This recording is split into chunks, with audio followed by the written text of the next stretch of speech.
Assalamualaikum warahmatullahi wabarakatuh. Sebelumnya Ibu mohon maaf karena tidak bisa memberikan slide presentasi pada materi kita hari ini tentang harokat. Jadi melalui video yang bertampilkan buku tahsin kita, Ibu nggak bisa menampilkan slide dikarenakan tidak memiliki waktu untuk membuatnya hari ini karena ada beberapa pekerjaan yang harus diselesaikan. Ya, jadi materi hari ini kita itu mengenai harokat.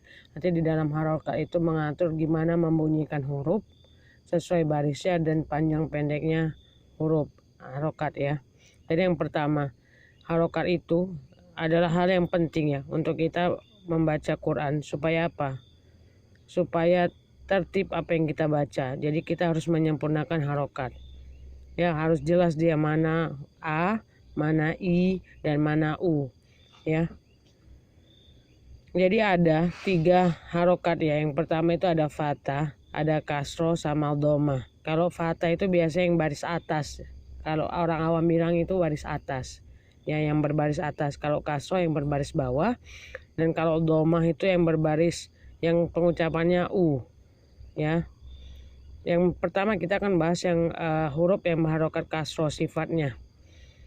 Itu dia dibunyikan dengan bunyi yang seperti A, seperti huruf A, terucapnya A, harus sempurna. Dengan cara apa? Membuka bibir dengan sempurna.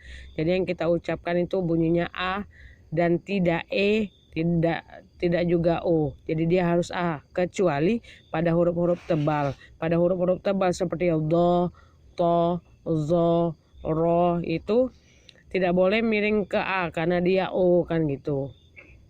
Terus untuk yang berharokat kasroh baris bawah itu berbunyi I. Cara bacanya adalah dengan menurunkan bibir bawah kita. I gitu. Menurunkan bibir bawah, silakan diperhatikan ya, sehingga terucap bunyi I secara sempurna, tidak boleh mereng ke E. Contoh pada surah Al-Fatihah ada iya, nggak boleh ya. Nggak boleh iya, tapi iya.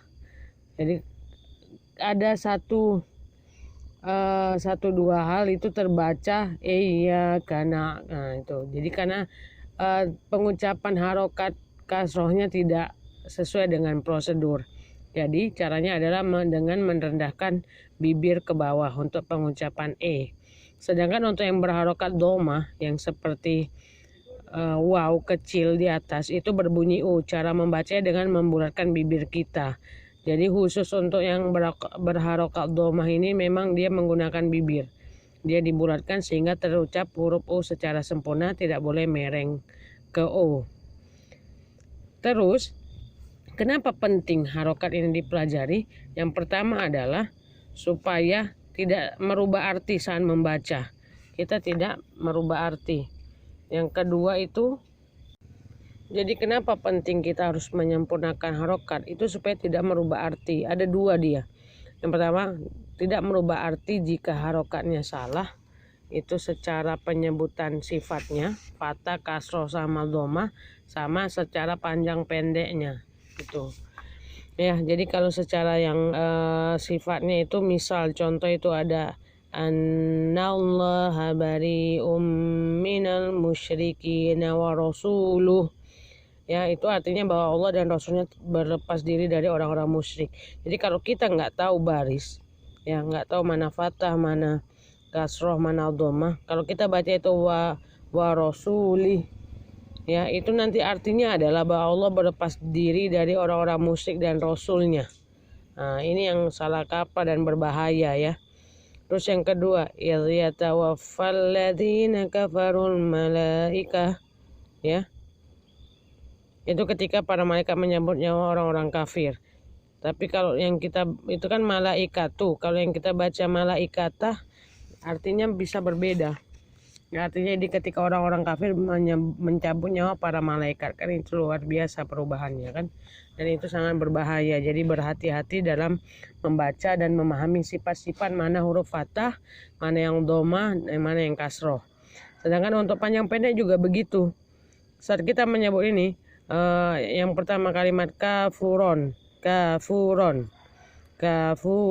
Tapi kalau kamu sebutnya kafuron itu akan merubah artinya, ya, akan merubah artinya.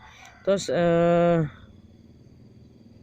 la in syakartum la azidannakum, itu artinya sungguh jika kalian bersyukur, sungguh aku akan menambah nikmat kepada kalian. Tapi kalau jika kita bacanya la in syakartum la azidannakum, jadi la-nya dipanjangkan. Itu artinya adalah sungguh jika kalian bersyukur aku tidak menambah nikmat kepada kalian. Artinya apa? Kita bisa merubah arti dari yang sebenarnya. Dan itu kan sangat berbahaya dan tidak diperbolehkan. Makanya membaca Al-Quran dengan benar itu sangat-sangat dianjurkan dan itu harus. Tapi jangan dijadikan suatu patokan bahwa aku salah kok, kalau gitu nggak usah baca daripada berdosa. Tidak, itu lebih salah gitu kan. Jadi yang penting adalah intinya mau belajar dan mau memahami dan mau berusaha mempraktikkan apa yang telah dipelajari. Sampai sini paham? Ada pertanyaan silahkan.